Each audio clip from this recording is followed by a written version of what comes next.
What's up, everyone? This is Tatum. I'm back with another episode of Flowers. And today, I guess this is the continuation of my Led Zeppelin, what do you call for quadruples? This is part two of my quadrilogy of the Zeppelin 1 through 4. Um, this is Zeppelin 2. This is probably my favorite Zeppelin album. I always go between this and 4. Uh, yeah, so we're gonna talk about Zeppelin 2 today. I'm gonna give it its flowers. And yeah, that's just pretty much what it is. Before I get into it, make sure you hit that like and subscribe button. Get ready to leave your comments. Yeah, let's go. All right. Zeppelin 2 dropped 10 months after their first album, right? And it's crazy because they were on tour. They recorded this album in so many different places across the United States and the UK and every which way you could think of, every back alley and everything like that on tour. But it's crazy that this album dropped 10 months after their debut album. It exceeded expectations. It might be considered their best album, but to do that under the strenuous stress I guess they were dealing with as a band with touring and trying to write songs and production and things of that nature, it's kind of nuts that they made a fucking classic with all that stress. Nowadays, people drop albums back to back to back to back, some in the same year, some like 2 months apart, 3 months apart, but it lacks quality. So for a band or just artists in general to drop something in the same year, like months apart, is like nuts that both of them are classic and both of them are considered some of the greatest, not only rock albums of all time, but just greatest albums of all time, period. And like, I gotta give them respect for that. Like that shit is not a walk in the park. It's the band's first album to top the charts in the UK and the US at the same time, and I think that's probably like a huge feat I'm pretty sure they love that they accomplished that. That's pretty amazing. You can't just overlook that. It won the Grammy for Best Album Package. I never even knew that was a award. Like, it didn't win a Grammy for like Album of the Year, or Song of the Year, or Record of the Year, but it won for Best Packaging. What made me think that, like, wow, Led Zeppelin is one of those bands and artists where their album covers mean something. You know what I mean? I know that's like kind of crazy to say, but like every album cover means something, from the balloon to the soldiers on part 2. Like, everything means something in a way. It's like history in itself, if that makes sense. And I think it's cool when an artist could put, I don't know, substance in just the packaging. Like, that's kind of dope to me, instead of just, all right, let's just take this picture in front of this tree. All right, let's just get into it. Let me just start. Looking back at it, this is like the birth of hard rock. Like hard rock that hard drums, hard electric guitars, high pitched voices. It's just the prelude to hard rock. And to think that they did this in the 60s it's just fucking amazing. So let's get into it. It starts with A Whole Lot of Love, which is probably one of my favorite Zeppelin songs. It's probably a lot of people's favorite Zeppelin songs. But to me, to start the album with that, to come off the first one, which I thought was like it was more of a sad breakup blues album to me. And this one starts off with A Whole Lot of Love, which is like sexy.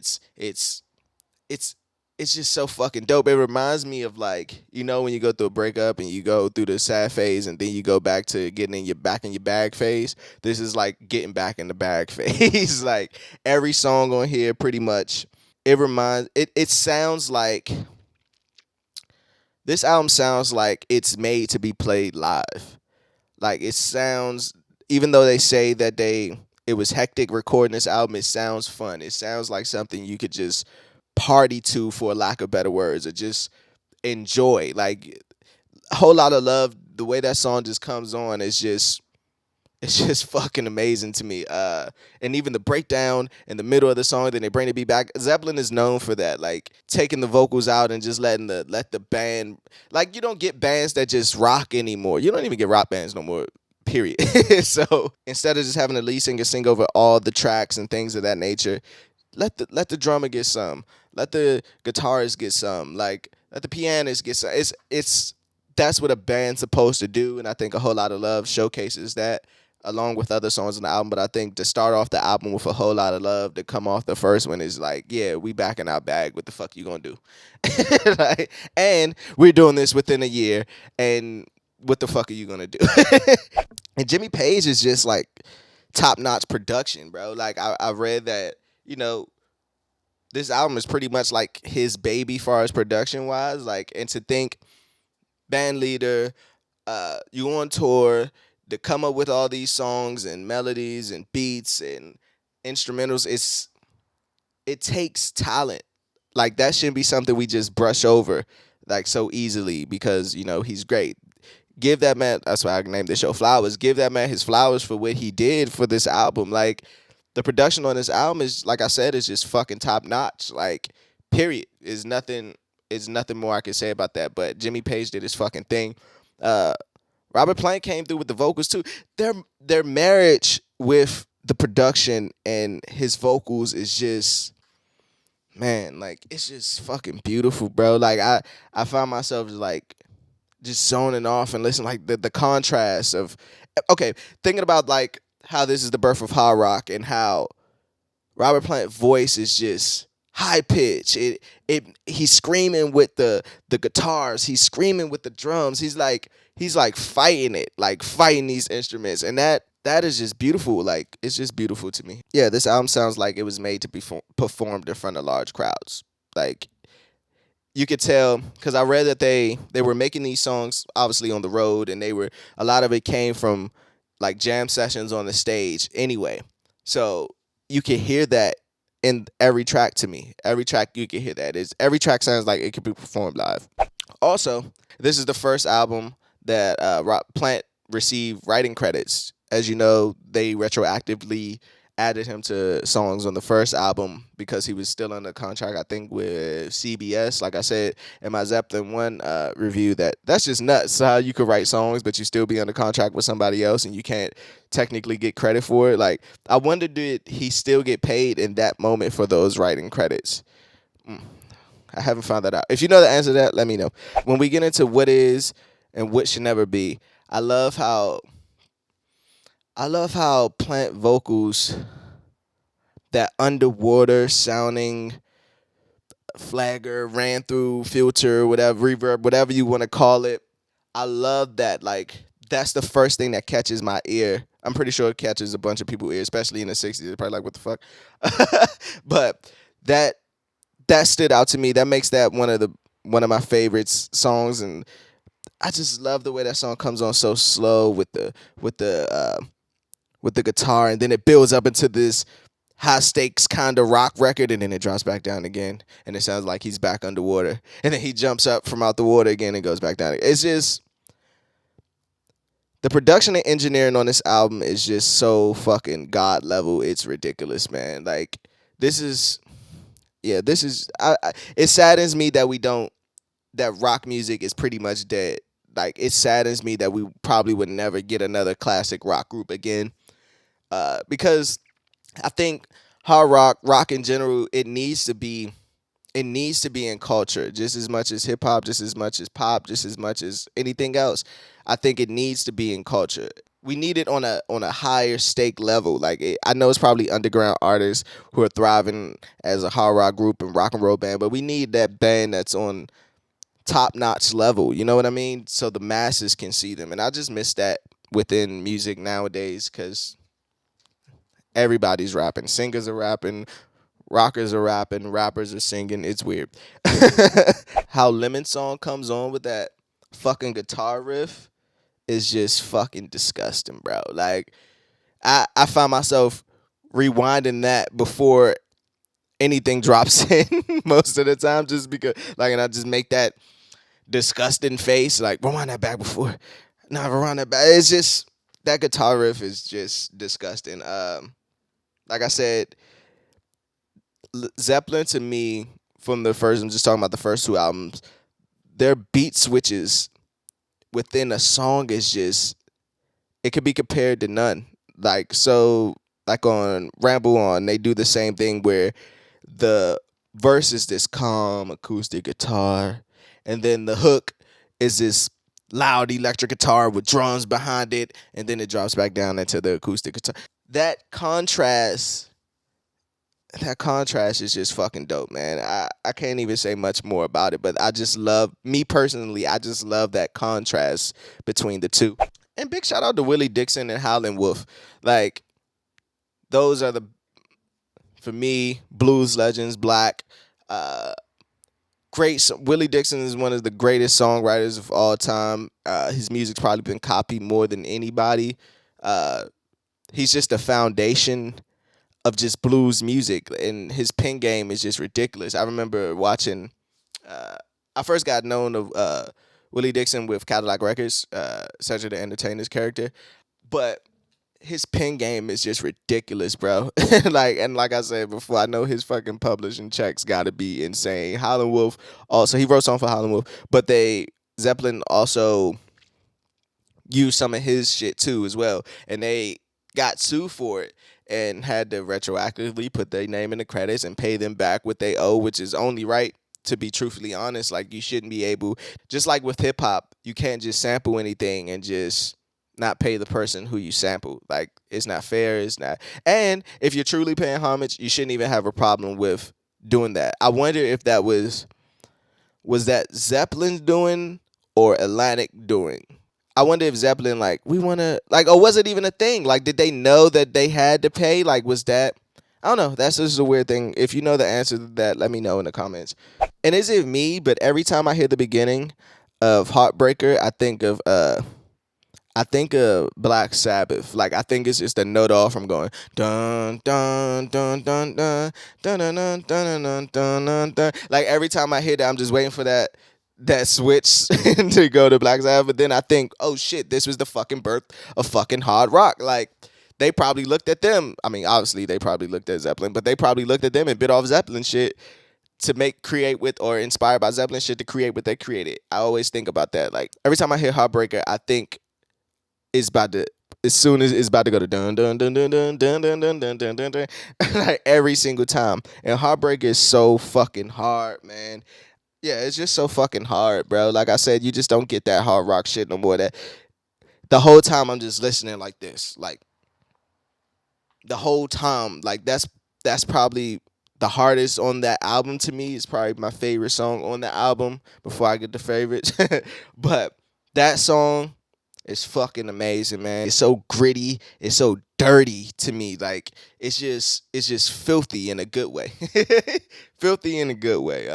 And how it leads into the next song is just how it leads into Living Loving. I just love shit like that. I love great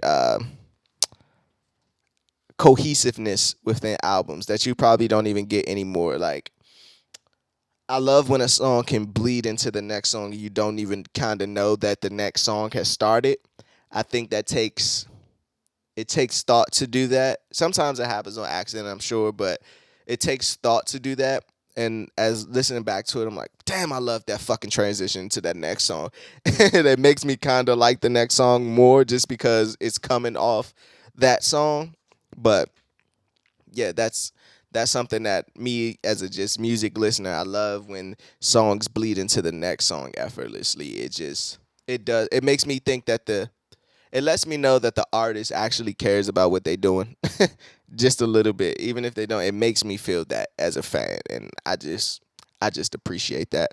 And why does every freaking rock band have uh why does every band have I would say, like, a groupie song? Like, every song is dedicated to the groupie, or, like, yeah, every rock band just has a groupie song, and it's always kind of like the same thing, like the Dirty Diana kind of thing in a way. But I mean, I guess groupies were like, that's when groupies were born back in that day. So I guess that would make sense. And yeah, I guess that would make sense, especially if you're new, you're on your second album, you're probably not used to dealing with groupies.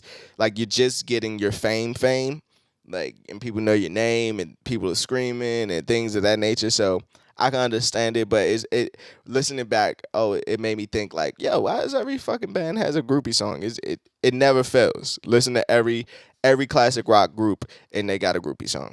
All right, let me get into my best slash favorite songs on the album. I'm gonna go with A Whole Lot of Love, Heartbreaker, and Lemon Song. Yeah, those three my favorites on the album. Worst song, I'm gonna go with Moby Dick. Always a cop out, but if you listen to my first Led Zeppelin review, I just don't like instrumental tracks. but for as much as I say like, yeah, let the band rock out and blah blah blah, please put some vocals on there for me. It's cool first couple listens, but after a while, it's just you just you. I tend to skip it. Favorite line lyrics says, so if you wake up with the sunrise and all your dreams are still as new and happiness is what you need so bad, the answer lies with you. Um, I just thought that was like great poetry. Like rock records always have. It's just great poetry to me. So that line stood out to me more than anything on the album. Yeah, I just love great poetry. All right. I just want to know when the band or artist, let me put this down. I just want to know when a band or artist are in a studio, right? Do they know when they stumble upon something that doesn't exist yet? I know that's kind of hard in these days and times, but back in the '60s with the Beatles, with Zeppelin, Doors, Doors is later, but just great bands and things of that nature, or artists in general. When you're stumbling upon something new, do you know? Did Zeppelin know what they were doing? Did they know that they were inventing hard rock? And what made them do that? What was the switch in Jimmy Page's mind that I want the music to sound like this? Those are the questions I always that intrigue me with great artists when an artist makes music or an album or a song that just changes everything, and everything after that is uh just a knockoff from that in a way, good or bad, or however you want to take that. But when that person is making the first, what was going through their mind when they, now I want the drums to hit really hard. I want the electric guitars to hit really hard. I want your vocals to be pitched really high. I want you to really hit. What was going through their mind when they made that? And I know there's probably some diehard Zeppelin fans who probably know the answer to that. Let me know in the comments because I really want to know. That's the type of shit that intrigues me. With great music, I just always want to know, how did you do it? How did you know? Did you know it was gonna work? It's kind of, to think about it. It was probably great that they signed the deal that they signed with Atlantic, which gave them creative control. Because I wonder, was the head of the record label like, what the fuck is this? We can't put this out. But we gave them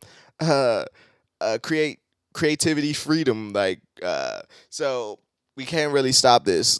We made the contract with this. So I just want to know, that shit just bugs me out because it's the first hard rock album that exists. It's blues driven. It's to infuse the blues with the hard rock the way they did. It's no wonder that they're regarded as one of the greatest groups of all time. Uh, I'm just appreciative that I'm a fan and I could get to listen to this shit over and over again. They probably didn't know that they were. It's no way in their mind they thought, man, a kid is gonna be born in 1990 and loves this shit. That's great music, man. I just love that shit. Yeah, and I just want to know, how the fuck did you make this? Yeah, I'm just glad this album was released, and I can't wait to do the next one, Zeppelin 3, Zeppelin 4. But like I said, this is probably my favorite, and for all the reasons I've mentioned. But what do you think? Is this your favorite Zeppelin album? Where do you rank Zeppelin 2 in your Zeppelin ranking? Am I tripping to think that this might be the best one? Let me know in the comments. Don't forget to hit that like button, hit that subscribe button. Yeah. I'm looking forward to having the back and forth conversation on Zeppelin 2 because I fucking love this album and you should fucking love this album. And if you haven't listened to Zeppelin 2 by now, then the fuck is wrong with you? Flowers for Zeppelin 2. I'm Tatum. Peace.